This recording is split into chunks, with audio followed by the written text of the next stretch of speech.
I said, "You don't own me," and that was the moment everything cracked wide open. I hadn't planned to shout it, hadn't planned to let my voice cut across the conference room like a whip, but the words ripped themselves out before I could think. I can still feel the silence that followed, the kind that presses into your skin, makes your pulse thunder in your ears. Her eyes widened, then narrowed, and in that instant, I knew I had signed my own death warrant. My wife. My boss. My undoing. It sounds absurd when I say it out loud, but that's exactly what she was. Melissa wasn't just my wife of 12 years, she was also my superior at the firm. And somewhere between late-night strategy meetings and champagne-soaked company trips, the power lines blurred. Love tangled with hierarchy, affection curdled into control. At first, it was intoxicating. To be chosen by her, the woman everyone admired, feared, whispered about, it felt like winning. But winning, I've learned, always comes with a price. "You'll regret that," she said that day, her tone measured, like ice on steel. No shouting. No anger. Just certainty. And she was right. The divorce papers came swiftly, handed to me like an eviction notice from my own life. No alimony. No settlement. Just a clean slice that left me bleeding out in silence. The lawyers didn't need to fight. She had already stacked the deck years ago. Prenups, contracts, loopholes I had signed with a smile because I thought love was protection enough. I tried to tell myself I could survive that. I could rebuild, start over. But it didn't stop there. HR called me in 2 weeks later, their faces grim but rehearsed, as if they'd practiced this moment. Conflict of interest.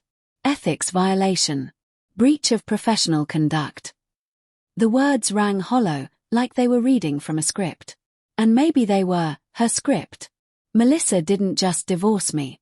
She erased me. But let me start earlier, because betrayal never begins with the explosion. It begins with a whisper, a glance, a feeling you brush aside because you want to believe you're safe. I remember the first sign. She stopped answering my texts when she traveled. Before, she'd flood me with photos, updates, little hearts. Then, suddenly, nothing but silence. I told myself she was busy. She was the CEO, after all. Then came the dinners, those work dinners with the board that stretched until midnight, her perfume lingering on her clothes when she slipped into bed beside me. A different perfume, one she never wore at home. Who was there? I'd ask casually. "Oh, the usual." "You wouldn't know them," she'd answer, her voice too smooth, too practiced. And I believed her. Or maybe I chose to. The night I stopped believing was the night she slipped, just a little. We were hosting a party for her staff at our home, laughter echoing through the rooms, glasses clinking like tiny bells. I overheard 2 of her junior associates whispering in the kitchen, their voices hushed but tinged with awe. "He doesn't even know, does he?" one said. "I don't think so.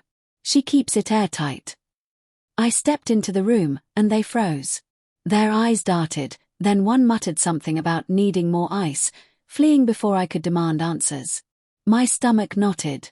For the rest of the night, I watched Melissa laugh and glide among her people, wondering what they all knew that I didn't. The confirmation came later, but by then, it was too late. It wasn't another man. That would have been almost simple. No, it was worse. Melissa was using me. Our marriage wasn't a partnership, it was leverage. A way to keep me bound, compliant, while she maneuvered through the company's politics. I was the husband, the loyal subordinate, the one who signed whatever she placed in front of me. And everyone in her office knew. They helped her cover it. They shielded her because their paychecks depended on it. The ultimate betrayal wasn't that she stopped loving me, it was that maybe she never did. When I finally confronted her, when I let those words fly, "You don't own me," her face didn't crumble. She didn't deny it, didn't cry, didn't even try to soften the blow. She smirked. That was the moment I realized she'd been waiting for me to break. "You were useful," she said flatly, later that night when the house was silent. "But you mistook usefulness for love." I can still hear the click of her heels as she walked away, each step a nail in the coffin of the life I thought we shared. Since then, my days have been a blur. Coffee tastes like ash.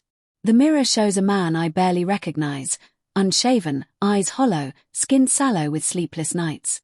I replay every moment, every smile, every kiss, trying to decode whether any of it was real. Did she ever love me? Or was it all calculation? Sometimes, guilt gnaws at me. I think about the ways I ignored the signs, the times I convinced myself that power imbalances didn't matter because love conquers all. I rationalized her distance, her control, because the alternative was too terrifying, admitting that I was trapped. And now, stripped of everything, my marriage, my job, my reputation, I can't help but wonder if this is what she wanted all along. To hollow me out. To prove that I was never more than an accessory in her empire. But here's the cruelest twist. Last week, one of her associates, the same woman I overheard whispering in the kitchen, slipped me an envelope outside a cafe. No words, just a quick, nervous glance before she walked away. Inside was a USB drive. On it, emails. Hundreds of them. Proof that Melissa had been orchestrating my downfall long before I ever spoke those words. Proof she manipulated HR, set traps, documented staged misconduct. She didn't just erase me, she made sure I'd never rise again. I sat there for hours staring at the screen, my hands shaking, bile rising in my throat. Rage flooded me, hot and suffocating, but underneath it, a terrifying calm began to form. Because now I had something she didn't expect. Proof. And here's the part that unsettles me most. I don't know what to do with it. Do I burn her empire to the ground, expose her to the board, to the press, even if it means scorched earth for us both? Or do I walk away, try to salvage what's left of me, and let her win? The truth is, I don't know who I am without her shadow.